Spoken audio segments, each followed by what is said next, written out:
In this tutorial, we're going to focus on creating a believable 3D object by introducing imperfections and using non-destructive modeling techniques. We're going to cover local and global axes, the modifier stack, Bezier curves, and procedural textures while we model a ceramic vase. So let's talk first of all about transforms. When we transform an object by moving it or by rotating it or by scaling it, we change its default transform values, which are found over here in this properties panel. So our default values for location here are x0, y0, and z0. Our rotation values are also zeros, and our scale values are 1.0. We can describe any location in our scene using our three axes, x, y, and z, and that's our global axis. But each object also has a local axis. So I'm going to turn on local axes visibility in the viewport display properties of this cube. Let's turn on those axes and look at this in a wireframe view. And you can see that, yeah, this cube has axes, and they are the same as our global axes. Z is up, Y is straight down this green line, and X is straight down this red line. But if I rotate this cube, those change. You can kind of think of it this way. The top of your head faces up when you're standing, but when you lay down, so R, Y, and let's lay this guy down. When you lay down, it faces sideways. The top of your head faces sideways compared to your world, even though we still consider the same part of your head to be the top. Your local z-axis and the global z-axis are aligned when you're standing, but not when you rotate to lay down. So I'm going to apply these transformations so that I zero these back out and make this new orientation the default. I can do that by pressing Control A on the keyboard, and that gets me my apply menu, and I can apply rotation here, or I can go to my object menu, and under apply I get the same options. So I can apply my rotation. You can see that those axes went back to being the same as the global axes, and my rotation is all zeroed out now. Let's talk a little bit about the modifier stack. I'm going to turn off these axes visibility. Applying the axes is going to come up in a minute when we're working on the vase, but for now, let's also talk about believability. So one of the main issues with CGI is that it often looks too perfect. In the real world, edges don't get perfectly sharp like this in most scenarios. So we need to round things out and make them look like they exist in the real world, and we can bevel these edges in two ways. So if we tab into edit mode and press Control B, and then I move my mouse, it starts to give me a bevel width. And if I scroll with my mouse wheel, it gives me the number of segments to describe the curve of that bevel. It changes that number. So if I click here, then tab back, this is a destructive method of beveling in that it edits the object in edit mode, and this object now has more vertices than it did. It's more complicated, and it is shaped this way. So let's undo that really quick. I'm going to explore a non-destructive method of beveling, and that's found in the modifier stack, this little wrench icon over here. If I add a modifier, I can add a bevel modifier, and it has basically the same effect. I can affect the width of that bevel by changing this amount value, and I can increase the resolution of that curve by increasing the number of segments. But if I tab into edit mode on this, you can see that it's still just a cube. And I can turn this modifier on and off, or even delete it if I decide I don't want that effect anymore. It's non-destructive. Let's delete the default cube now, and we'll get into modeling a vase with Bezier cubes. So I'm going to add, instead of a mesh object, a curve object under Bezier. And I'm going to rotate this object so that it's facing my camera. So if I go into a front orthographic viewport, I'm going to rotate this thing in Y by 90 degrees, and I can do that by typing new values over here. And if I rotate it by minus 90 in Z, then I can see the curve is facing me in a way that creates a pretty good profile, a start for a profile of a vase. So I'm going to move this out to give my vase some thickness, because I'm going to spin this vase around the center line of my world right here. I'm going to tab into edit mode, and you can see that I get two Bezier handles here. And I can control the curve. Now this isn't really enough resolution to describe a good vase. So I'm going to extrude my end here. And I'm going to rotate, but I don't want this big round curve happening between these two vertices. So I'm going to right click on the handle and set the handle type to free, and that allows me to kind of crush, let's do it on both of them, to crush that end down a little bit. I think I do want just a little bit of curvature, a little bit of a bump here, but I don't want that just massive curve happening that was happening there.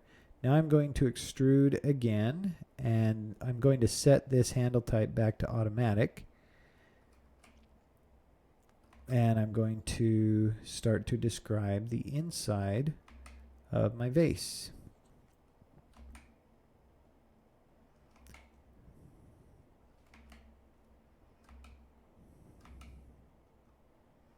And I'm just using the exact same transform controls that I use on every object in Blender, which is G to move, R to rotate, and S to scale. Let's extrude this over to an X. And I think I'm just going to take this whole thing and just scale it by 0. This one I'm going to create a free handle type so that I can come over here and flatten out this bottom. Then I'm going to create a floor for my vase here.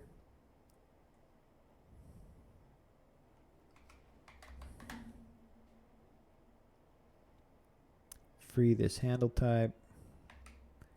And there's a floor. Okay. So at this point, I have a passable profile for half of a vase. One problem I'm going to run into is when I moved my Bezier curve, I moved the center point, its midpoint, this little orange dot, away from the center of my scene. So I'm going to need to reset that in order to spin this vase around the center. But let's use this. It's called the screw modifier. And let's use it first of all to see kind of what initial effect we get. You can see that that's totally wrong. First of all, it's spinning around at the z-axis, but it's spinning around the local z-axis, not the global z-axis. So I need to apply my rotations. So let's hit Control A, apply the rotation. Okay, and that's a little better. And now you can see it's spinning around the midpoint of the object, not the midpoint of my scene. So let's also apply the location of our object. And you can see that puts the midpoint back in the center, and now I'm starting to get a passable looking vase. So in order to refine this shape a little, we can do a couple of things. We can increase the number of steps for spinning it. I'm going to say 32 instead of 16. I can increase those for both my viewport and also for the rendered result. So be sure to know the difference there. And I can apply another modifier to this object in order to increase the resolution of the profile, because right now this is just showing the resolution of my Bezier curve. So let's add a subdivision surface modifier. And you can see that that smooths out those edges pretty well. And I find that for this purpose, an output level of, or a render level of 2 on my subdivision surface modifier will give me pretty good results. So that's kind of a nice vase. Let's put some materials on it. So I'm going to go over to my shading workspace, and let's put a material on this vase, and we'll call this vase 01. And I'm going to create what's called a procedural material. Now, a procedural material is generated entirely with Blender using math, meaning it doesn't require any external image files. So if I want this to look kind of marbly, I don't have to have a picture of a marble texture to use. I can create one using Blender. So I'm going to add a noise texture. Let's go to our textures. Here's noise. And I'm going to take this factor, output factor, and plug it straight into my base color and see what it looks like. You can see that it didn't make a huge difference, but it does kind of give me a cloudy gray and white approach. So what I want to do is I want to use this information to split out color information. So I'm going to create a mix color node, and I'm going to say I want maybe kind of reddish brown. Let's darken that a little bit, and something that's a little kind of more creamy and yellow. So those are going to be my two colors, and I'm going to plug those into my base color instead, and right now it just gives me a 50-50 mix. That's this mix factor. But if I use my noise texture as my mix factor, it will start to mix those two colors in the pattern that the noise texture is creating. Now that's not very different because there isn't a lot of contrast in the noise texture. So let's add some contrast. I can do that in a few different ways. One easy way is to actually drop a brightness and contrast node onto the noodle there. And let's increase the contrast and play with the brightness to see how that mixes together. Okay, and that's kind of nice. I'm also going to lower the roughness value in order to give this some nice gloss and some shininess. And the cool thing about a procedural material is, again, it's not dependent on a photograph. So I can continue to play with the values there, and I can say, you know what, I don't like that color. It's a little more purple than I intended.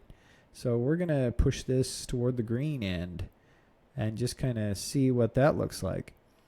And you can have a lot of fun and experiment and create something that looks really nice and also doesn't require any external input.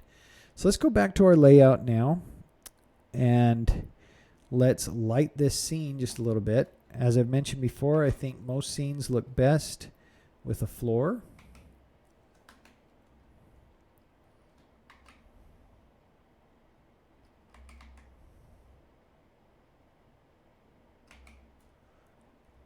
So let's look at a rendered view here, and you can see that I've got a light casting a shadow. Let's duplicate that light. I think I'm going to make a little more complex lighting here. Shift D and X. We'll duplicate that over here, and we'll play with the color of the lights. Make one of them kind of a warm light, and one of them a little bit cooler. And we can soften our shadows a little bit by changing the types of lights. So let's change those to an area light. I'm going to make them square and just increase the size, and you can see that shadow going softer. We'll do the same thing with our other light over here.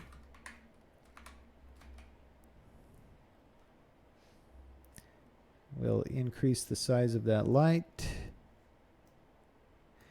and that looks pretty nice. We can also use mesh objects to light a scene. So for instance, if I want a third light here, but I want to make it out of a mesh object, let's just make a plane here.